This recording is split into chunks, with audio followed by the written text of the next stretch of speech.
The other day, dude, get this. The other day I saw a billboard that said no one ever caused a pandemic by eating tofu. It was sponsored by none other than PETA, and it got me thinking about China's zero COVID policy. Sounds like a great betting opportunity. Damn straight.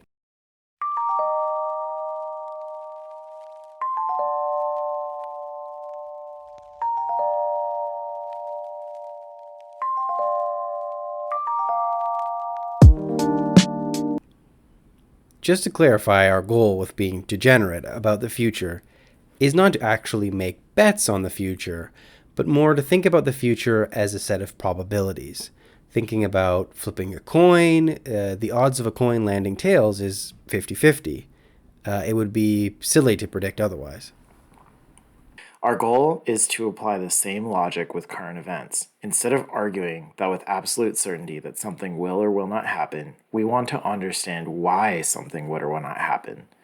When analyzing properly instead of black and white, the world is actually 50 shades of gray. This allows us to approach a situation from all angles, even the ones we may not agree with. There's also sometimes a difference between what you think will happen and what you want to happen. I don't think Eric or I want anyone to get COVID or to have to go through another lockdown. That having been said, just because we don't want it to happen doesn't mean we should ignore it either. Being able to predict the future based on what evidence and trends, instead of wishing what you want to happen, is an important skill. With all that having been said, let's talk about COVID and what we think will happen in China. The topic of COVID has been beaten to death enough in the news lately that I don't think we really need to go over it in any detail. But what most people should be aware of is that while the world is learning how to deal with COVID essentially permanently, China still maintains a zero COVID policy. Not zero deaths from COVID, but zero COVID cases, meaning that it's a point of emphasis for China to be completely COVID free. No cases at all. Instead of arguing what's going to happen, let's give enough background to understand what happened and led to this decision. Then talk about why certain things will happen and what the consequences of those things are.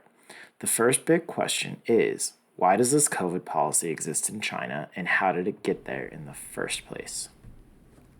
The first case of what we now know as COVID-19 was confirmed on November 17th, 2019 in Hubei province, China.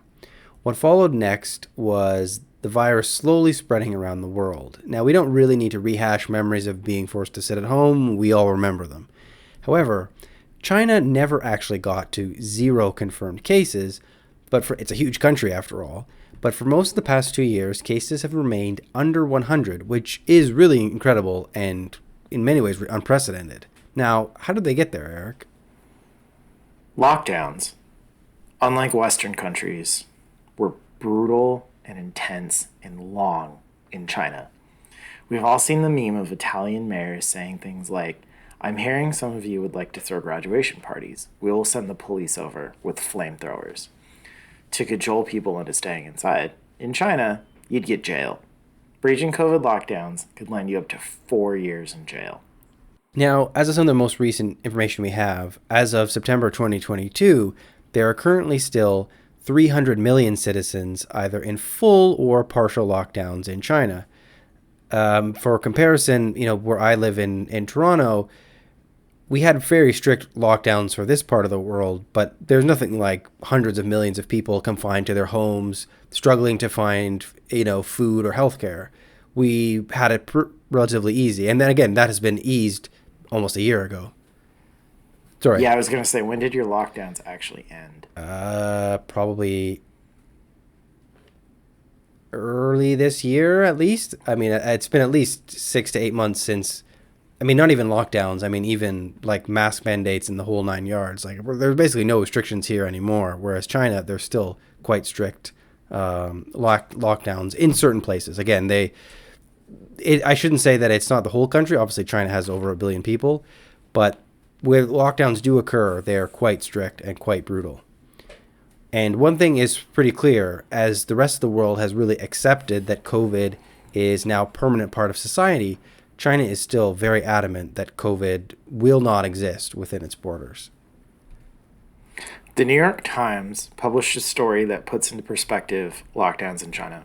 In December 2021, Zhao Xiaoqing and Zhao Fei went on a blind date in northwest China. When a lockdown struck, Zhao Fei did not have time to go back to her house, which was 90 minutes away. She then proceeded to spend 4 weeks living with her blind date. Whether she wanted to or not was irrelevant. She couldn't leave, thanks to the Chinese government, not this dude. They're now married. It was a success. Now, it hasn't always been a success for people locked down. China regularly locks down an office building. So again, imagine being trapped in your office. As much as you may like your coworkers, wanting to live with them may be another story. These office lockdowns can happen without warning, with people inside it after one of the workers in the building tested positive for the virus. People throughout the country have even been locked in their homes for weeks on end, unable to leave without the threat of imprisonment. Stamping COVID really comes first in China, before the economy, before socializing and socialism, or even before getting basic necessities like food or medical aid. On the surface, all of this sounds crazy, and I think it's fair to call it all crazy, but instead of saying, wow, that's insane, what a terrible decision, and move on, we should understand why this decision came about. If we can understand the logic of why China is doing what it's doing, it will help us understand when it will end and how it will end. China's population has established infrastructure now to help facilitate these lockdowns and to make it a little bit more manageable, especially in terms of getting basic supplies and communicating with one another.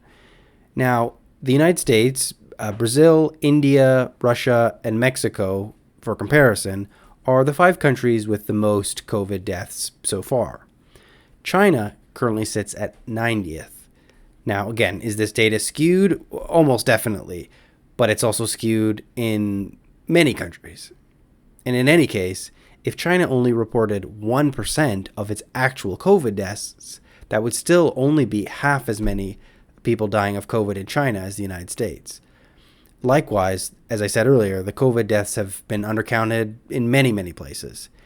So regardless, it's safe to say that from a public health perspective, China was streets ahead, and this created domestic support for the country's zero COVID policy. Part of the reasons for the strict lockdowns are problems with China's domestic vaccine program and its healthcare system, the limited effectiveness of domestic vaccines, and again, limited uptake in its older population. This can often lead to more severe cases and an even further strain on China's already stretched healthcare system.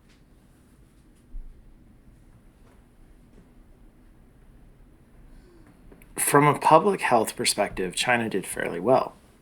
Again, clearly their numbers are skewed, but the numbers are skewed everywhere.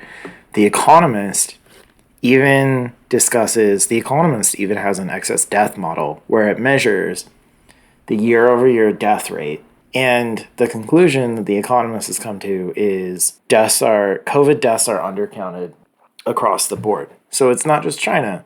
But hey, even if it's 1%, they're still doing quite a bit better than America. Yeah, China's economy grew 2.3% in 2020 and 8.1% in 2021. COVID was an economic blip on China's radar compared to the West. The long, intense, and harsh lockdowns were like ripping the Band-Aid off. The US economy was anemic, while people were also dying en masse from COVID at that same time period. We are looking at things now with the understanding that COVID is a permanent part of society. It's not that long ago we went into lockdowns with the hopes of making COVID just a temporary thing. In 2020, 2021, Chinese people watched as COVID ravaged countries like Brazil, the US, Italy, India, and they were quite proud of their progress. For example, the Edelman Trust Barometer from 2020 had Chinese people's faith in its government near the top of surveyed countries. Support and trust in the Chinese government had been very high throughout COVID. Beijing saw the 2022 Winter Olympics as a victory lap for China and the party. Given the large amounts of faith that Chinese people had in their government during COVID, and the Chinese people feeling like COVID was behind them, and watching the train wreck in America, it really looked like China was on top. Having taken a victory lap over its COVID-19 policy, it finally looked like China would take its rightful place at the top of the hierarchy of states, so to speak. It would really show the victory of socialism with Chinese characteristics over its rivals in other parts of the world. All of it mostly thanks to its zero COVID policy and the willingness of the populace to carry it out.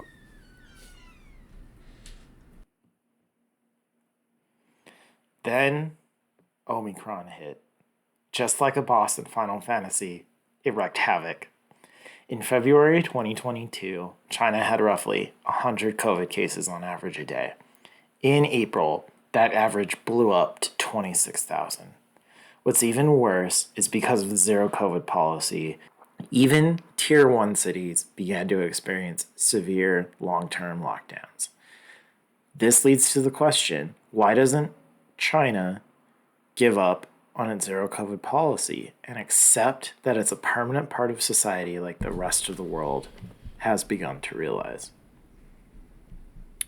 Now, there are many possible reasons for this, and as Chinese elite politics and decision-making is so opaque to outsiders, we can really only speculate, and that obviously makes our predictions quite a bit harder. But for whatever reason, Xi Jinping, the man in charge of China, has determined that COVID-0 is a key focus for his leadership, at least for now, and that seems to be the case, I should say, for at least going into the next year. Now, in terms of how this policy is carried out across the country, the best way for local leaders to really succeed and to become promoted is to carry out these harsh lockdowns in line with the instructions of central leadership.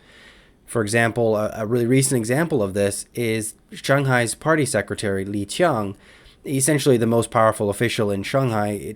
The government works a little bit differently there, where the mayor isn't necessarily the most powerful person. And obviously, because they are directly elected, their promotion really relies on how well they appease their superiors. And now, this party secretary is reported to be in running to become Chinese premier, one of the most powerful people in China. Now, while leading Shanghai, Li Qiang oversaw one of the most poorly implemented lockdowns in China that confined millions of Shanghainese to their homes, with many struggling to access food and medical care, as we were talking about earlier. This guy was basically responsible for that.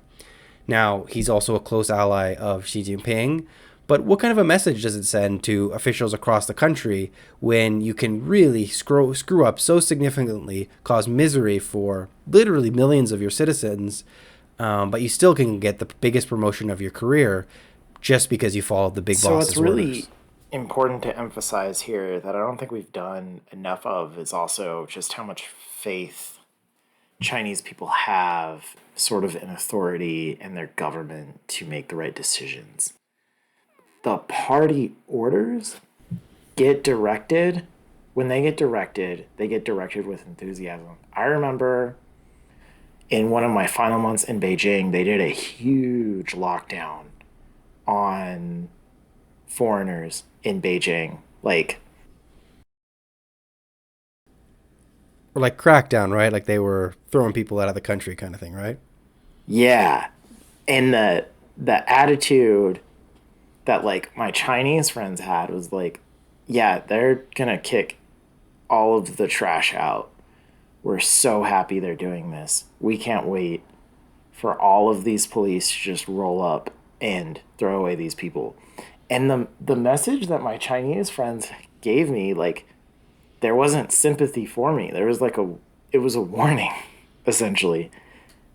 Like it wasn't a warning because I was breaking the law. Like, it was a warning because this is directed from on high, and we trust and have faith in this directive from on high. So because of that, if you get thrown out of the country, it's your own fault. And you deserve to.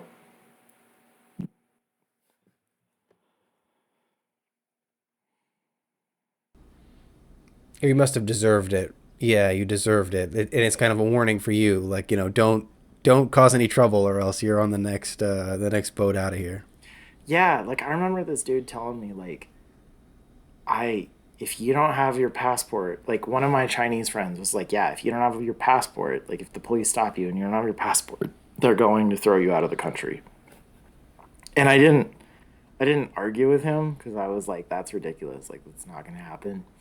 But his seriousness and the enthusiasm with which he wanted to follow this directive, I'll never forget.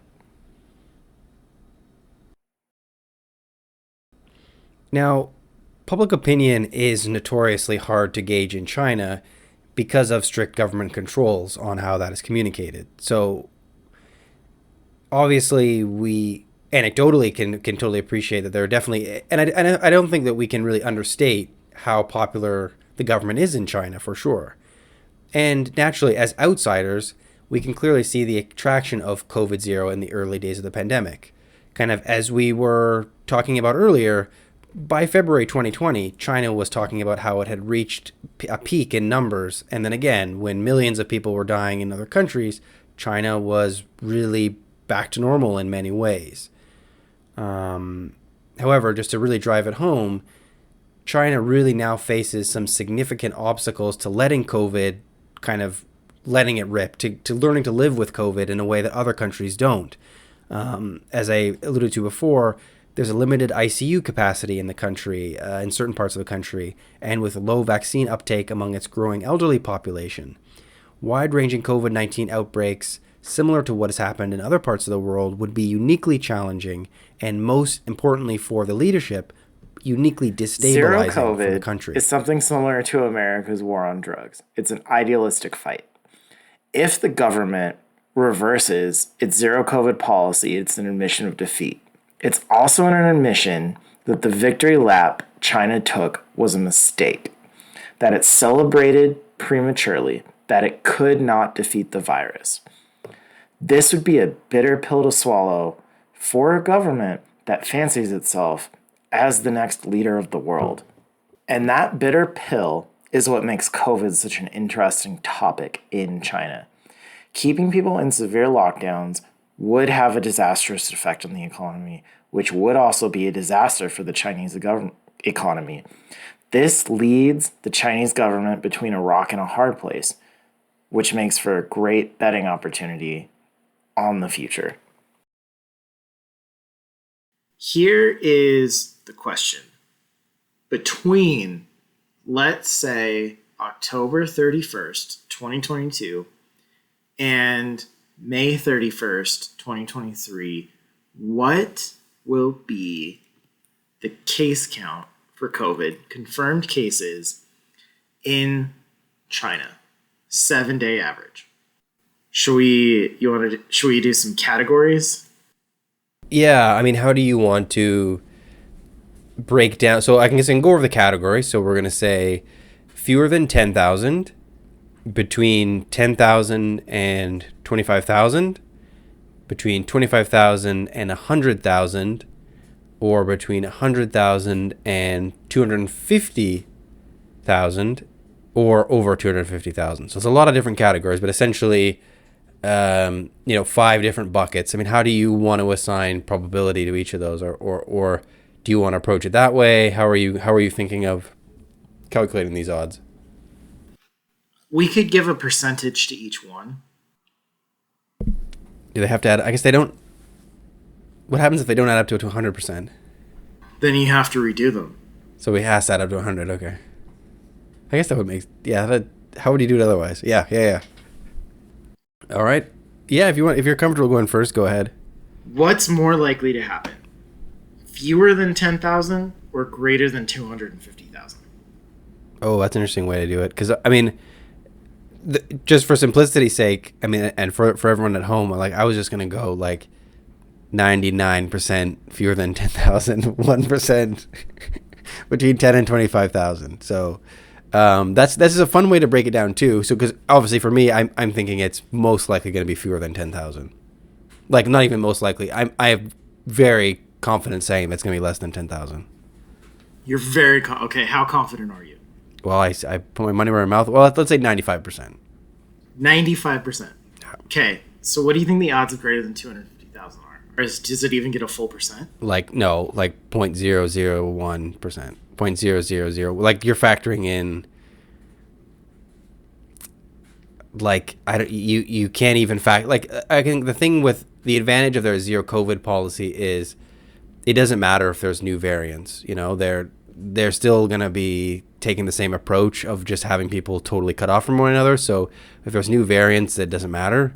So you kind of control that risk of, new unforecasted changes in the virus impacting your vaccine strategy like we have in many other parts of the world. So I think if they choose to follow through with this policy, which it seems like they will through at least the winter, I think they'll be the odds of it going over 250,000 seems very unusual. Like China collapses and that whole system breaks down. So you would say, let's say you think the odds of there being fewer than 10,000 are actually 10,000 times greater than the odds of them being 250,000 COVID cases. So like we would, in a simulation of 10,000 winters in China, maybe one of them would have greater than 250,000 COVID cases. Do you want to put any money on that? Yeah, sure. I'll put I don't know, $100 on it. I don't know, $50, Some $20. Gambling? Because there's no way. Okay. So what do you think is more likely to happen? So you've used 95% of your allotment. You've used 95.0001% of your allotment. So You have 4.998% left. Yeah. What do you think is more likely to happen? Between 10 and 25,000 or between 100,000 and 250,000 COVID cases? Then I'd go with, between 10 and 25 because again, I still if it goes up, there's a big flare up in some country, in some city, but I don't think it kind of goes out of control the way that it would have to for, numbers that high. All right. So what are the odds you're going to put on of your 4.998%? Let's say 4.5%. Okay. So you think the odds of there being greater than 25,000 COVID cases in China over the winter between October 31st, 2022 and May 31st, 2023 are negligible. Yeah. Less than 0.01%. Yeah, correct. Okay. Basically a rounding error. Yeah. So this is really exciting because this is the first time we have completely disagreed with each other. Now, I guess as I look at the numbers, I mean, there was a period where they hit 26,000, looks like, in April. So I'm basically saying that's not going to happen again, and odds are it's going to be where it has been basically most of since the outbreak, basically since COVID started. And I don't see that being the case. And our time threshold was again until end of March 2023, or was I say May? May, okay. So here's what's really interesting, right? Like you put 95% on fewer than 10,000. I'm going to put like 5% on fewer than 10,000. Wow, so you're really comfortable that it's going to go over. Okay. I'm very comfortable that it's going to go over. And I'm very comfortable that it's going to go over because it went over last year. That's true. It seems for a little bit, unlikely. For about a month, yeah. For about 4 weeks. Right. Right, but it just has to hit that point once, right? That's true.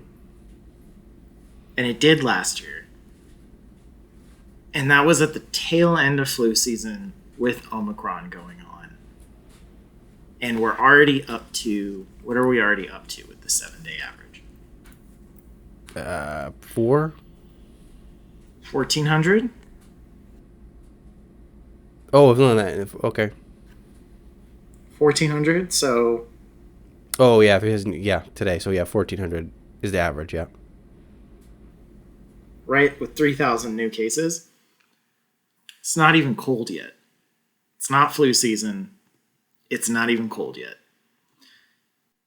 So my big debate is not necessarily are we going to have fewer than 10,000 or not. It's do I want to bet on between 25,000, 10 and 25,000 or 25,000 and 100,000. And I would say, so I said 5% fewer than 10,000. I would put 40% on between 10 and 25,000 and 40% on between 25,000 and 100,000. And then 5% on greater than 100,000. Now, here's what's really interesting. Our logic for why we're in such disagreement, right? Because this is the first time we've really disagreed. To such a wide degree, for sure. Yeah, do you want to break down your logic again on the microphone? Yeah, of course. I mean, my thinking was multifaceted, of course, but one of the things that we were talking about earlier is how reliable is the data as well, right? I mean, it's obviously not reliable in most countries of the world, and in China, even less so. There's a lot of incentive to game the numbers in certain ways, depending on what you want to achieve and what the different bodies that report that information want to achieve. Again, some of my thinking was the government has really reprimanded in the past people who were responsible for outbreaks. So, I mean, specifically state officials. So you're very much incentivized to underreport your cases to the extent that you can, and you can get those outbreaks under control in your official statistics. So you kind of want to cover up any big outbreaks, or you also want to be really aggressive in making sure that you prevent any outbreaks from happening, because that really impacts as a the political the CPP party chief of a given city. Like, your promotion and your odds of making more senior positions within the establishment is really decided on how you handle COVID. So if you are responsible for an outbreak, it's kind of, there goes your career. So you're really incentivized to make sure that you don't let any outbreaks like this happen. And so you're less accountable to what people at the ground may feel. So people that may oppose lockdowns, they're less of a concern than the fact that you had allowed an outbreak to happen on your watch, and that there goes your career if that happens. Right. Now you had a different view on this, Eric. You I don't want to characterize what you said, but you feel differently. Right. Yeah. You are approaching it from the top down, and I'm approaching it from the bottom up. So I'm looking at this and I'm thinking, if I'm an average Chinese person and I've had to go into lockdowns, really intense lockdowns, a couple times this year and a couple times last year, to the point where I had to stay in my apartment for 3 weeks or a month with hardly any food and water. And then to have to go through that again, because I think we would both bet that there's going to be pretty severe lockdowns this winter, right? Do you feel comfortable? I don't want to characterize your words, but do you feel comfortable saying there's going to be some pretty intense lockdowns? I think they'll continue the policy that they've had for the past little bit of being pretty strict when it comes to social distancing, the use of their various apps, like the green light app. I forget the name of it, but yeah, they're gonna it's gonna be bad. Yeah. So you agree it's gonna be bad. I'm thinking there's no way they can incentivize people to stay locked down if there's 5,000 COVID cases. I think at a certain point in time, Chinese people are going to be fed up with being locked down over such a small amount of COVID.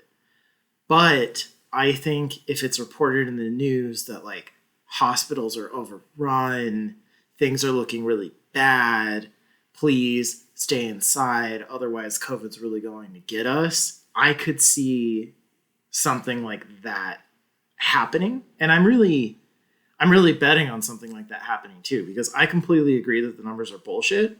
And to even get to where we have a 7-day average of 10,000 confirmed cases is massive. But I find it really hard to believe that we're not going. I find it really difficult to believe that that's not going to happen, given how much cases are already rising and how unhappy people already are. Or, so the other thing that they could do too is abandon the zero COVID policy. And here's a question for you. What do you think is more likely? Abandoning the zero COVID policy or long, intense lockdowns for hundreds of millions of Chinese people for a lot of the winter? Yeah, that's a great question. It's, I think people who say that, because this zero COVID has been, Xi Jinping's kind of not a signature policy, but a core part of how he's decided that China will deal with the COVID-19 outbreak. I mean, I wouldn't say that he's not going to be able to change on a dime. Like if he decides that this isn't working, this isn't what they need to achieve their ends, they'll be able to switch it, and that's kind of going to be that, and everyone will go along with it, and then they'll manage it how they feel. The other side of that is how effective will their lockdowns be. I mean, that also means that he has great institutional control, so if they want to continue the lockdowns, they'll be able to continue the lockdowns, I think. I mean, there are some of the PR campaign around it of really highlighting how bad things have been in other parts of the world.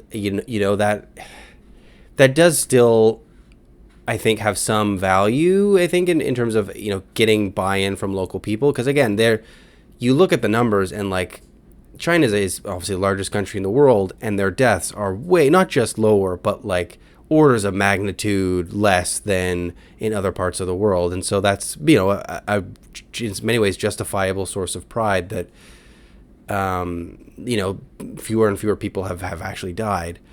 Now, I think something that does give more support to what you had said too, Eric, is, as COVID becomes more widespread, you'll have more domestic support. I mean, that's definitely true insofar as, because China's vaccine program has been less successful than other parts of the world, they're much more vulnerable to a rampant virus in other parts of the world. So you will see much more severe illness if that happens. Like when you get, those kind of, if you're over 10,000 cases, if you're in the 100,000 cases, I mean, that's really going to lead to some severe illnesses in the populace, and deaths along with that will be much tougher to manage than in a similar outbreak in another country with more effective vaccines and greater vaccine uptake and more less unequal. I mean, that's kind of another conversation we can get into is China's health system itself and how it would manage this, but there's obviously a lot of inequities in it. So where you see those outbreaks will also have a big impact on the deaths as well. So if you see more outbreaks in the countryside, where there's less health infrastructure, that may have more adverse effects than in a Shanghai, which has, more developed health infrastructure. Right. And that actually, the vaccine thing is another reason why I think we'll see greater than 10,000 cases. Why I'm essentially saying there's a 90% chance we'll see greater than 10,000 cases. Because our vaccines are something, still, I don't actually know, I'm not going to say how effective they are off the top of my head, but I remember with original COVID, it was in the 90s as far as percent effective. And the Chinese ones were in the 50s? And that was... Yeah. Now, I forget those, but I think the challenge is that that's effective at reducing the severity of the disease and less so at actually spreading it. So, which is why we had, such a widespread Omicron wave last year all across the Western world, which had this great vaccine uptake, but the vaccines definitely helped to limit the severity of the disease, but they didn't really stop it from spreading to anyone and everyone. Right. But if Chinese vaccines were that ineffective against original COVID, it's hard to see there not being some sort of really bad COVID situation in China this winter. Oh yeah, where you're really seeing a lot of very severe illnesses, a lot of, if you get to those high numbers, you really it puts a lot of strain on the healthcare system for sure, in ways that it wouldn't in another country. And I fully believe that Chinese people would be willing to go into lockdown to prevent that. But I do not think they'd be willing to go into lockdown if it didn't look like they had to. And that's where you have to have the increased case numbers to convince people that the lockdowns are worth it.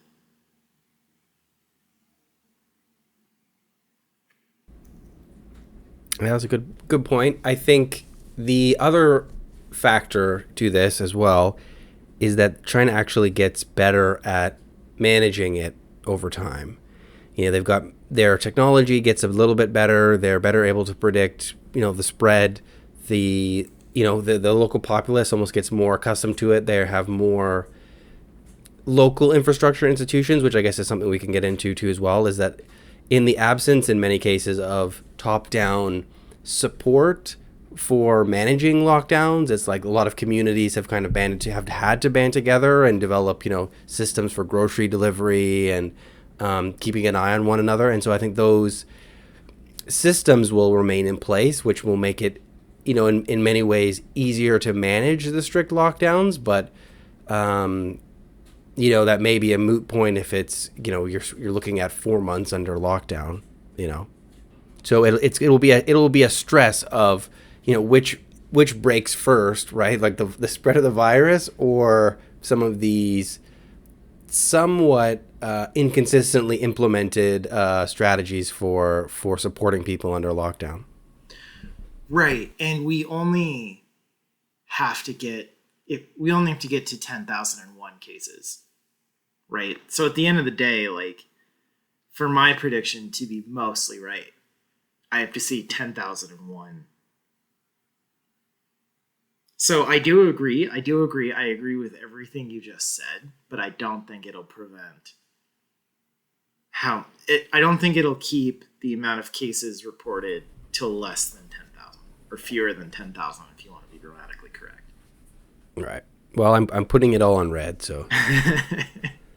Right. We'll see. So in conclusion, I've put 90% of my prediction between 10,000 and 100,000. Where did I put the sheet? I lost the sheet. So I put 90%